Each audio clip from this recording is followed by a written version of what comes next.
Board public meeting of October 21st, 2025. I'd like to call the meeting to order right now at 5 p.m.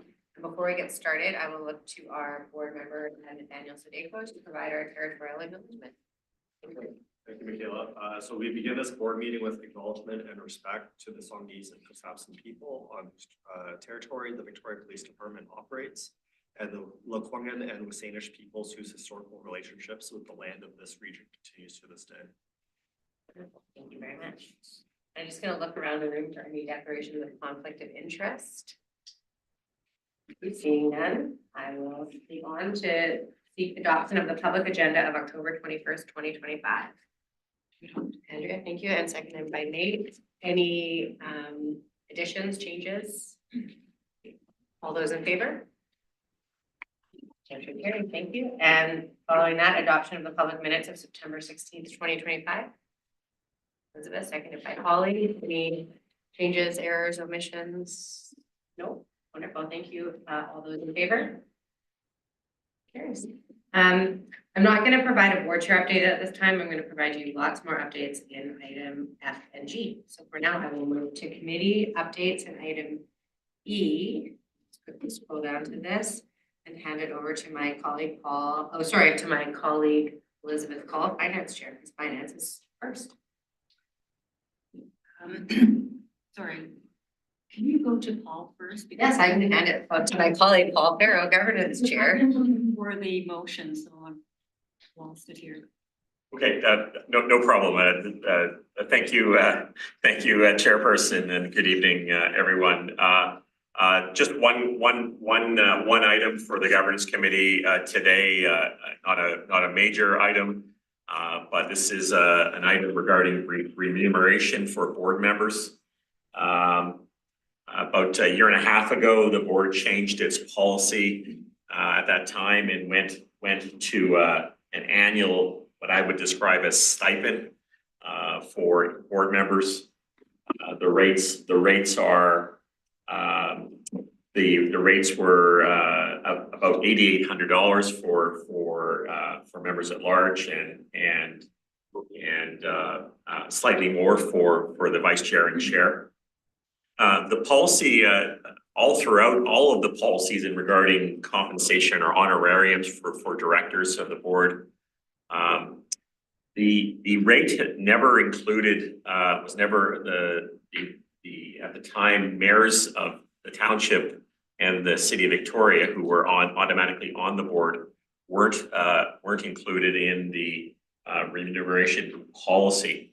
The government recently changed the Police Act to allow that councils can determine who they send as their representatives, and is no longer the mayor, the mayors as chair or vice chair on the policy. And so we've had some discussion, and we had some outreach from the township of Esquimalt, in particular. Mayor Desjardins raised several times her viewpoint on that the current policy should apply to all members on the police board, because you're and I'm paraphrasing the mayor, but that everybody is effectively doing the same work. And so the governance committee reviewed this and felt that we would be open to, subject to board approval, to including the council representative in the policy. The governance committee had some discussion and out of an abundance of caution, just wanted to make sure that that if in fact there was any conflict of the council's representatives, if there was a local bylaw or policy that dealt with this topic, that they would have the ability to opt out of the policy. And I think what I'll do, Chairperson, is just in order to get the discussion on the floor, I will move the following motion. That the board amend the remuneration and expense claims policy to include elected officials appointed to the Victoria and Esquimalt Police Board for remuneration as per the board policy, and that new language be added to the existing remuneration and expense claims policy that states, quote, elected officials may request to opt out of the remuneration policy if the remuneration and expense claims policy conflicts with a local bylaw, policy, and or act. And I will move that on behalf of the governance committee. Okay, thank you. Do I have a seconder, Elizabeth? And further discussion? Well, just to, so effectively what this is saying is if in fact the board approves this, that all members on the board, all members sworn in to do the work on behalf of this board, will be, the existing policy will apply. So it doesn't matter if you are a provincial appointee, a municipal representative, a council representative, that the policy would apply. And there was the new language, if in fact, whether the city of Victoria or the township had policies regarding how they compensate or their councillors or mayors, if there was some conflict, that there would be an ability to opt out of our policy. And that's, you know, that's kind of where we landed. And again, this was originating from Mayor Desjardins, one of our former vice chairs, and it just felt that we should just address this issue. And the governance committee felt that given some of the more significant issues that we have coming before us, in particular the upcoming budget and framework agreement, we thought that this made sense to just kind of deal with and put behind us if in fact the board felt so accordingly. So that's where I have chairperson. Great, thank you. I know we've discussed this a number of times as a board, but is there any discussion or questions at this moment? Okay, seeing none, I'll call the motion. All those in favor? Any opposed? Great, motion carries. Okay, now I will hand it back to Elizabeth Ball, Finance Chair. I just needed a moment to find where my motion was. There is a motion, I'll put this for you in a minute, but just before I get there, Donna is going to give a quick update on our third quarter financial report, so letting people know where we're at in a minute. And I'll let the public know that we have finalized our budget at this point, and we're going before what's known as the joint board councils meeting tomorrow night to present to both the Esquimalt and Victoria councils the budget and give them opportunity to ask questions and probe our decisions and all of that. So that's happening tomorrow. It's the next step in the budgeting process. It doesn't finish tomorrow night, but it's a fairly significant meeting where we get a chance to meet with our municipal partners to discuss the priorities of the police department and how we're going to fund them.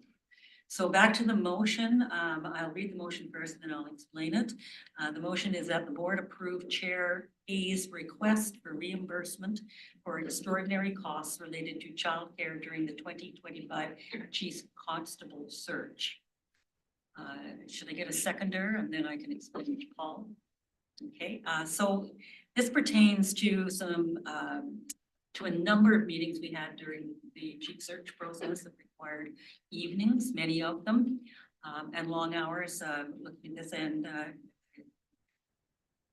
Chair Hayes incurred some additional childcare expenses beyond what would be normal for her role in the police board.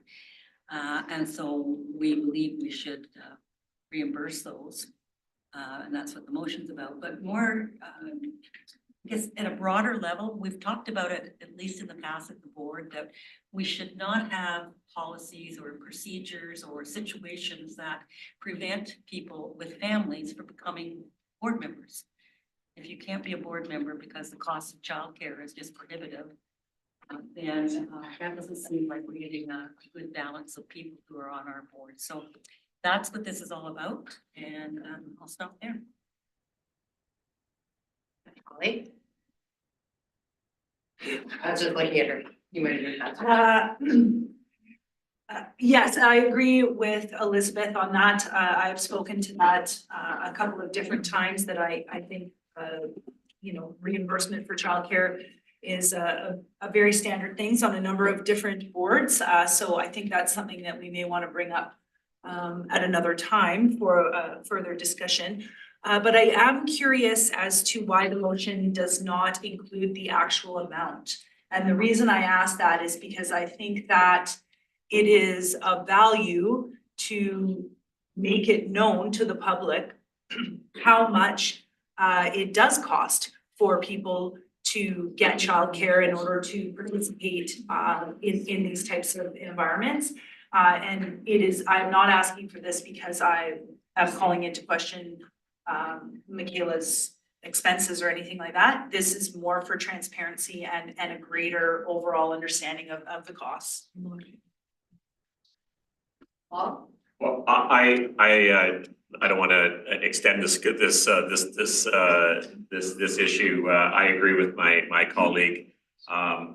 If applicable, if we don't have the exact number, I understand that it's less than $750. Less than 500. Less than $500. So I certainly would do a motion if in fact we don't have the exact number to go up to $500 for transparency, if that makes it easier. I'm sorry, it's not in our motion, unfortunately, you know what I'm looking at, and but you're right. I will. It's in the order of $400. The number of hours was, I think, 20 or some odd hours. It was about 22.5 hours. 22.5 hours, like that's a half a week's work for many people, so.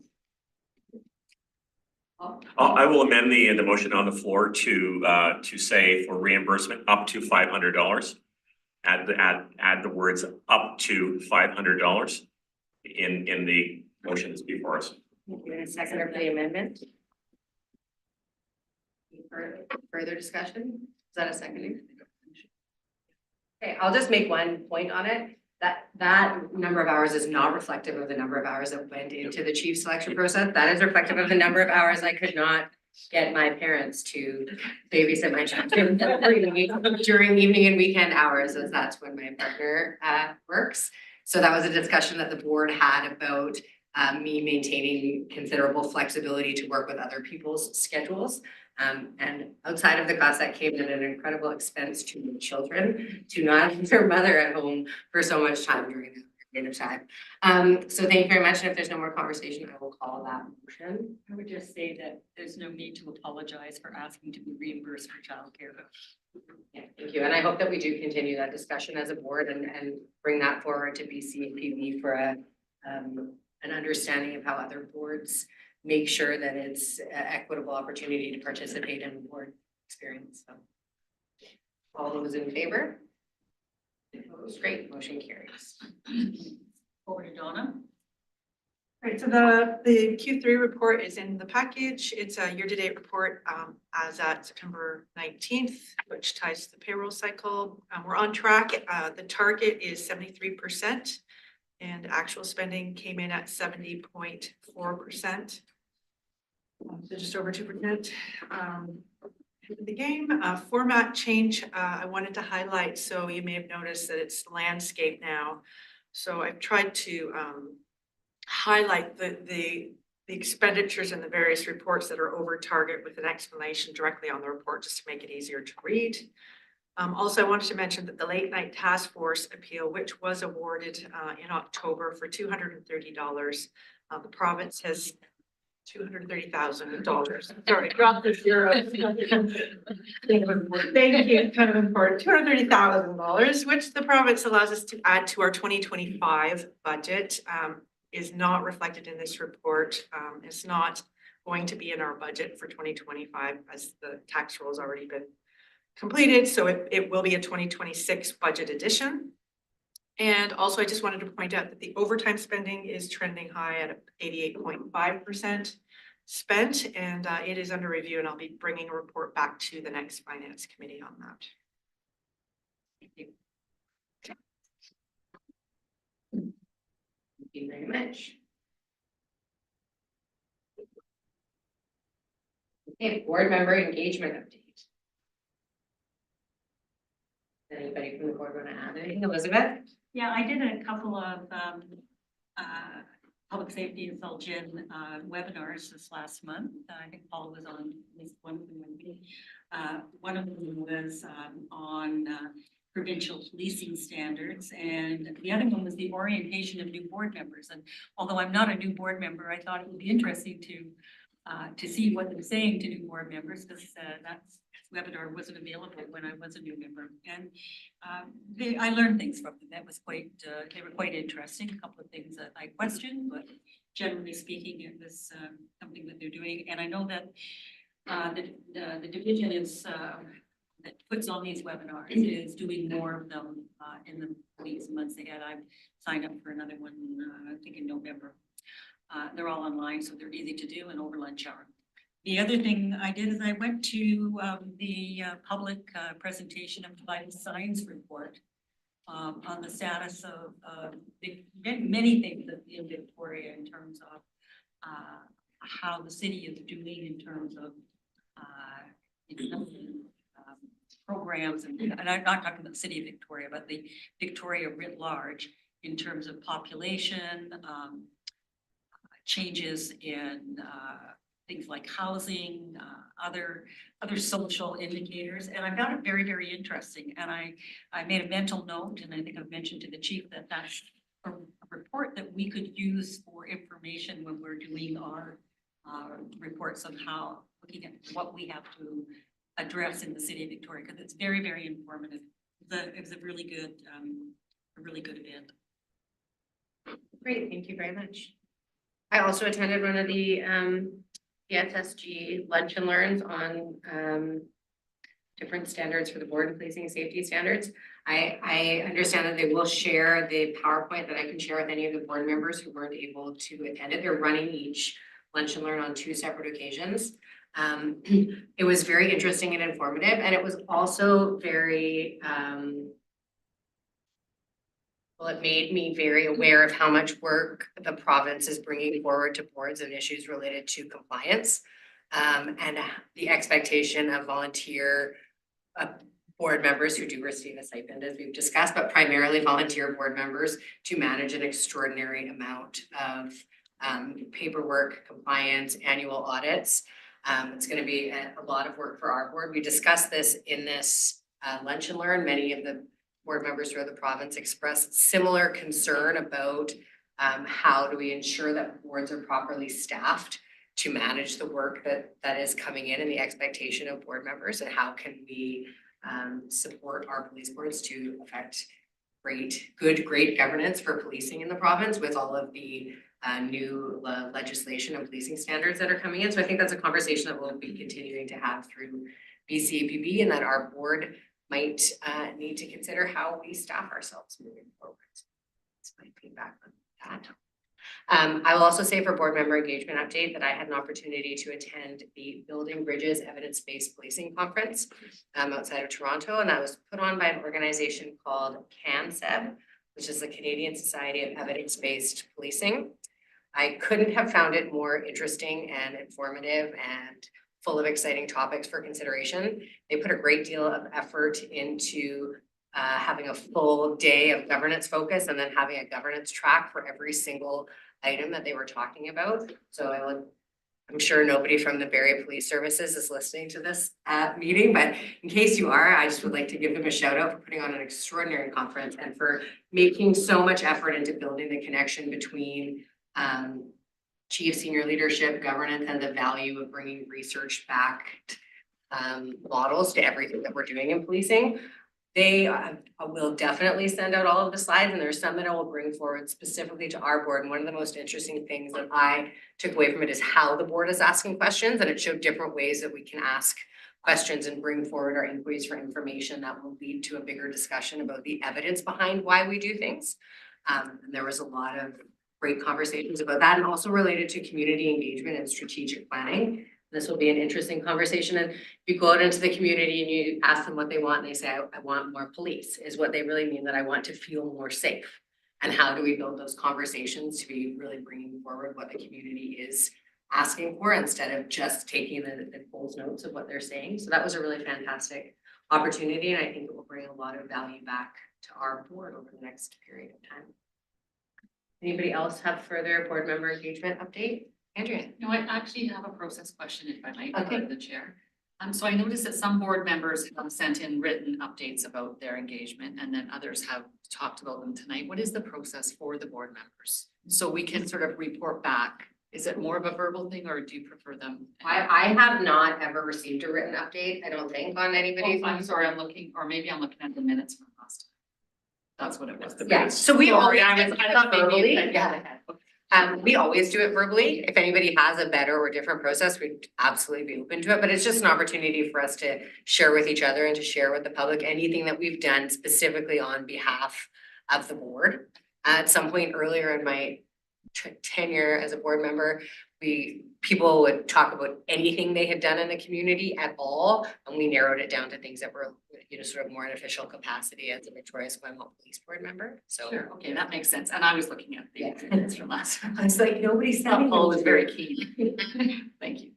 Wonderful, so anything else for board member engagement? No, thank you. Well, I will give a quick update on the BC Association of Police Boards. I'm the president of the BC Association of Police Boards. We recently had a board meeting. I say every time that we're in full swing for planning our conference because that never seems to end. But one of the things that's interesting that we're doing right now at BCAPB is building capacity and growth. We have an opportunity to really strategically look forward at how we will build membership and support the capacity of the organization. One of the things that's been valuable for me is spending time with some of the association executive directors and presidents from across the country and looking what they're offering in terms of supporting boards. When I spoke earlier about the need to properly resource and staff boards, one of the ways that we might look at doing that is discussing with the province, having some support for the BC Association of Police Boards in a way that can functionally support all of the boards in the province without everybody having to individually do each thing. So we're working on a pretty good strategy right now and looking at increasing our financial stability and exploring different, more sustainable funding models. So we're pretty well into a growth plan for BCAPB. And I will also just speak quickly about the Canadian Association of Police Governance, but I sit on their executive. One of the things that they offer that's really fantastic is different sort of specialized meetings. So quarterly, they have a chairs and executive director meeting, and then quarterly they have a provincial association head meeting. So I've had both of those recently, and we've been very heavily involved in development of the First Nation Policing Governance Council conference and education piece that will happen in February. So that's what CAPG has been doing for the last number of weeks. Any questions? There's lots of opportunity to sit on these organizations, so you too can be part of many different policing governance acronym clubs if you'd like to. I will pass it on to you, Chief Constable, your Chief Constable update. Great, thank you so much. Good evening, everyone. So one of the things that I talked about when I first arrived here at Vic PD was taking some time in my first couple of weeks and months to get to know both communities of Victoria and Esquimalt, but also the people who work here at Vic PD. And so I've really focused my attention on that over the last couple of weeks. I've gone out on about a dozen patrol shifts. I've had an opportunity to walk the beat a number of times, which has been very interesting, to meet a number of people from our bylaw team, to work with City Works, for example, but also really to get to know some of the members out on the front line that are doing the work of patrol. I've attended all 4 watches to have engagement before our members hit the road, and have had an opportunity to speak with them for about an hour to an hour and a half, just to sort of get a temperature check and, as I say, to get to know them a bit better. In terms of community, I was able to attend the Rainbow Kitchen in Esquimalt, places like Our Place Society, and met with the director of PHS Community Service in an effort to get to know some of the service providers in both communities. I've had one-on-one meetings with a number of community members.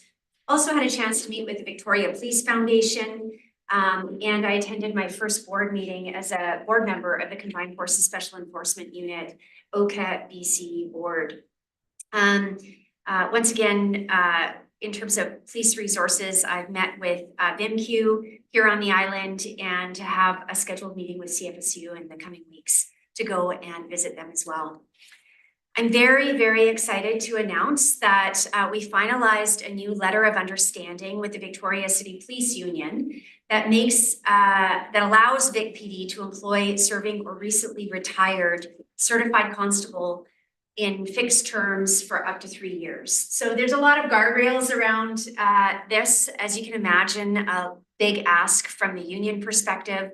These are going to provide us with some short-term staffing flexibility to maintain some of our frontline coverage while our recruitment efforts continue.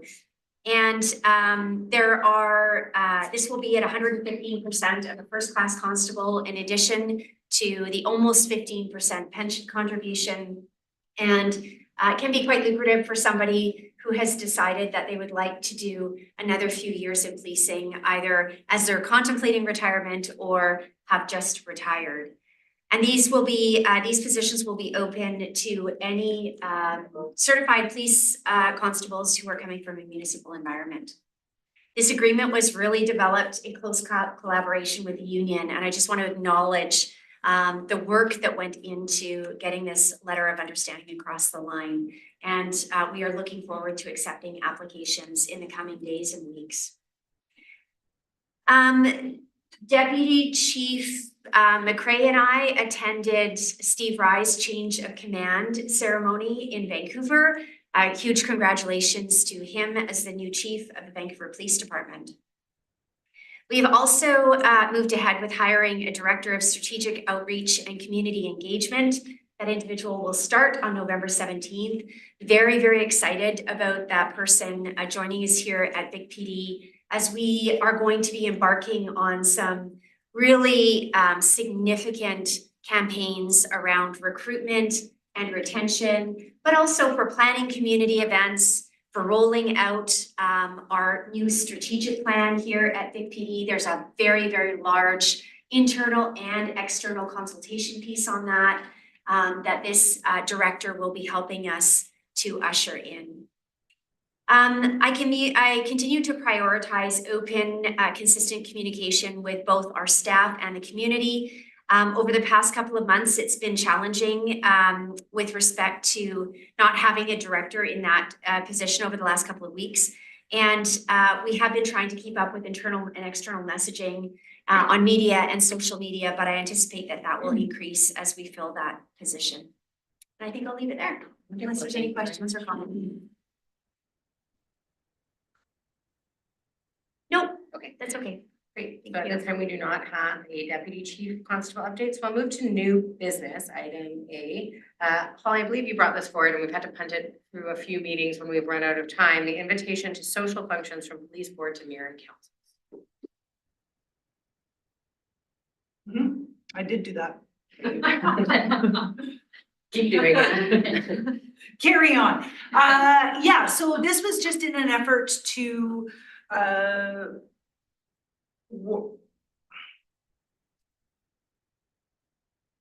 try and engage with mayor and council before we're asking mayor and council for things. So just in more of a kind of get to know each other sort of way. That was the idea behind the whole thing. And I thought that it would be a really great idea for the board to engage with each, with the City of Victoria mayor and councillors separately from those in Esquimalt. And it would be great if we could do it twice a year with each one of the councils. That sounds great. I think fundamentally I'm all about relationship building. Everybody knows that. I think spending time together and getting to know each other makes work easier. I'd be worried about trying to add 4 social events to the board's calendar each year, but maybe there's a way that we can do that in a more combined way or just limit or once a year. Although I would like to hang out with all the council members as much as possible. So how would you like to roll that out, Holly? And does anybody have any questions or comments on that, Andrew? Question. So Holly, what's the rationale for having separate gatherings between Victoria and Esquimalt? Is there a reason why we wouldn't want to be together? Well, I think that perhaps, and it's up for discussion, perhaps we could do it once with each council and then once as a joint group. I think the biggest thing, it doesn't honestly matter to me how many times we do it. I just want to make sure that if you miss it, I don't want you to have missed it and not be able to participate for an entire year. I guess the whole point is we want everyone to have an opportunity to attend and get to know each other. And I think, you know, having just kind of a very low stress type of engagement with each other can only benefit the relationships. In terms of how I would perceive rolling that out, I would say just invite them. I think that there's probably a special project or something for somebody on, like one of the board members can take it on and try and determine some dates. And I don't know, we don't really have a social liaison on the board, and I am not putting my hand in the air, but I'm just saying that it may not be a terrible idea to have somebody who wants to organize these things, but I think it's as easy as just sending an invitation. That sounds great to me. Does anybody want, Nate, go ahead. Yeah, I was just curious, either to the chair or to the chief, like, I'm just curious if you've heard of other boards within BC or including Vancouver Police Department that do this kind of thing. Just to me, it stands out as kind of like crossing a threshold when we have council representatives already. I have heard of another board, and off the top of my head, I feel like it's Saanich, but I could be wrong about that does lunch and learns with their council, and they learn about things jointly and have a very casual sort of catered sandwichy meal and learn something together that is mutually valuable. So I've heard about that, and I've thought that that is a good idea. I think that there is, I mean, different communities have different relationships anyway between their municipal politicians and their board members. So I have definitely seen different relationship versions. If you look across the country, some of the police boards and commissions more east, their boards are very heavily stacked with council members, so they have that different interaction built in already. My knowledge on it, Paul? You know, I think it's always a positive if you know, we do work hand in hand with the township and the city of Victoria. I mean, there is obviously a connection and an importance to have a good working relationship. You know, I don't think we're gonna be able to dial in how we're gonna do that now, but I think that one thing that we can do right away and is to always ensure that we're inviting our mayor and councils, from both the township and Esquimalt to our events. I'm thinking about the new recruit ceremonies that we have. Other ceremonies where we have here, I think it'd be a really great opportunity for those elected officials to see the people that are coming into this organization. And I think it's just a good reminder that we should, you know, ramp that up and just, to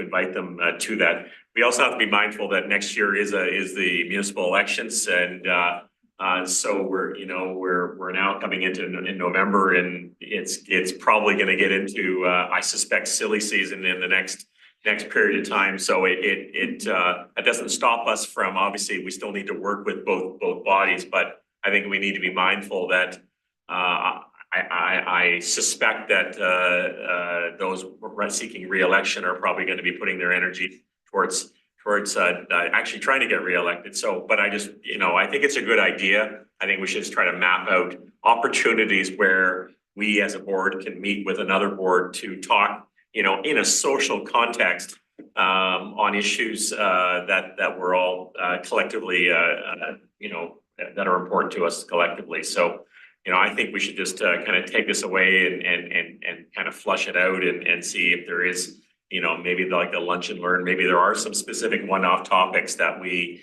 do want to kind of open up the door and have more people in. But certainly trying to have a stronger working relationship with the township and the city of Victoria. I'm all in. Thank you. What I would recommend is if one of our board members engages with either the mayor or one of the councillors from each of the municipalities and has a bit of an information gathering conversation, and then bring it back to the board. I feel like it's really hard not to feel like a board member should be you. I- I just, put that out there. Well, I'm not saying I won't do it, I'm just also not being presumptuous in case somebody else is really keen on taking on this role. I would hate for them to not have the opportunity. Anybody else want to take on this idea that Holly brought forward? I nominate Holly. Great, This is why people don't bring ideas forward, just so you know. because they have to do. Yes, exactly. Exactly. Well, I'm So great to have you on board with this project, Holly. Yeah. I'm I'm happy to do it, so yeah, I will organize something, Wonderful, thank you very much. no problem. If there's nothing else coming forward, then I will take a motion to adjourn. Favor? Opposed? Great, thank you. Motion carries. And I will let you know that we're just gonna go back in camera for about 2 minutes. So we'll turn on the YouTube and then we'll go anywhere.